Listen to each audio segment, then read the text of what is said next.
Let's talk about jobs. We are starting to see better and better jobs numbers as coronavirus cases have been declining. Hospitalizations have been declining. Deaths, while still tragically high, are also declining. And hopefully this is going to continue.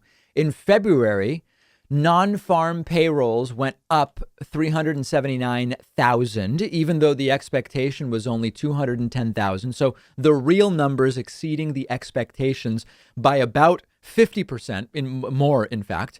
The unemployment rate was expected to be 6.3%. It came in lower at 6.2%. And this is, of course, just the start. There's a huge way to go to recover from this pandemic.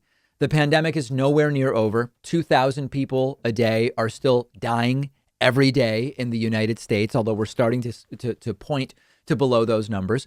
But this is still something. Now, let's do the normal disclaimers on the show. If you're a new viewer or a new listener, I don't play these Republican Democrat games with jobs numbers and with the unemployment rate. I know that on a lot of shows, they do this with gas prices. They do this with debt and deficit. They do this with unemployment numbers and jobs numbers. This is not the show if you're looking for that garbage. First of all, this has very little to do with Joe Biden so far. Joe Biden is rolling out vaccines much faster than Donald Trump was. That's good. And that is starting to help cases go down. That has the effect of helping businesses to open. But that moves really, really slowly. This is not really about Joe Biden right now. This is a result of broader economic circumstances, the pandemic, and it has little to do with Biden nor Trump, although for sure, had we had a real adult response to the pandemic from the federal government starting a year ago when it was Trump, we never would have lost as many jobs as we lost. And of course, we never would have lost as many people as we tragically lost. But we've talked about this many times before. And when we talk about jobs numbers and administrations. Second, lots of people play this game of, oh, David, you're talking about the U3 when it's convenient, but you should really be talking about the U6. I hate to even have to do this again, but as a reminder, there are many unemployment rates. When you hear on the news the unemployment rate, they are almost always talking about what's called the U3. There is another unemployment rate called the U6. The U6 includes the people that we talk about when we say 6.2% are unemployed.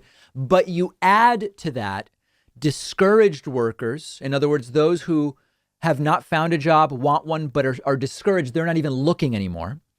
And you add in people who are working part-time, but would rather be working full-time. They're only part-time because they can't find a full-time job. And people love to play games. When the U3 goes down, but you want to criticize the president, you say, well, let's look at the U6, which is always higher. Right now, over the last month, the U6 is unchanged. It's at 11.1. There's no reason to hide that. Again, this is not really a story about Joe Biden anyway. This is a story about the reality of the pandemic. I know lots of shows love to mess with this stuff. We don't do that.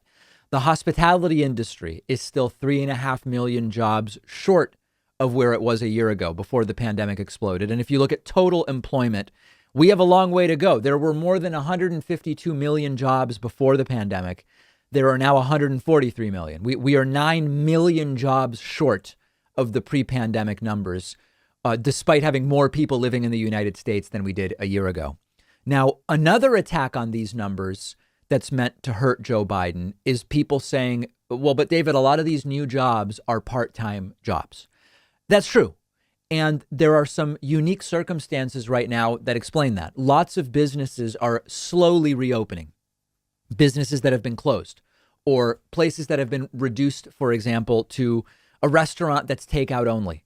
That is going to start going in the direction of opening back up. A lot of these businesses are bringing people back in for just a few days per week. And hopefully, if all goes well, if we continue to do the things we have to do, many of those part-time jobs will turn to full-time jobs as things continue to recover. This is 90% about the reality of the situation, not about Trump or Biden per se, with the very important caveat that if Trump had managed this well, it never would have gotten as bad as it got. So the takeaway is slow improvements, the better vaccination rollout goes, and the more people resist the urge to just open everything wide open and go crazy, the more quickly these numbers are going to be able to recover. If things go perfectly, I mean, listen, there's different estimates. If things go perfectly, you could see the bulk of the recovery happen during this calendar year. Some industries are, even if everything goes as well as possible, will not be fully recovered this year regardless. And travel, some estimates say travel won't fully recover until summer of 2022 or even later.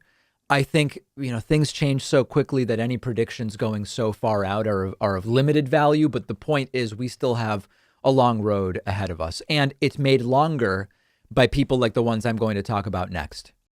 One of our sponsors today is Lucy, and they are giving my audience 20% off. Lucy is a company founded by Caltech scientists with only one mission, which is to help people quit smoking and vaping by offering a clean, affordable nicotine alternative. Now, many of you know, you've heard the stories. I've known several people in my life who have struggled with quitting smoking.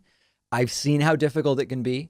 And nicotine alternatives can be hugely helpful. Lucy offers a nicotine gum in 3 flavors: wintergreen, cinnamon, and pomegranate. They also have lozenges, which come in cherry ice flavor. Lucy is affordable. It'll ship right to your door. You don't have to go out to the store. Shipping is always free. You can buy single boxes or save with a subscription. It's time to throw the cigarettes away and get rid of the vape, and Lucy can make it easier. You'll find a ton of excellent reviews online from countless people who have used Lucy to quit smoking and vaping. Go check them out at lucy.co. I've put the link right underneath this video, and you'll get 20% off when you use the coupon code Pakman. And just a quick disclaimer, I'm required to give: these products contain nicotine. Nicotine is an addictive chemical.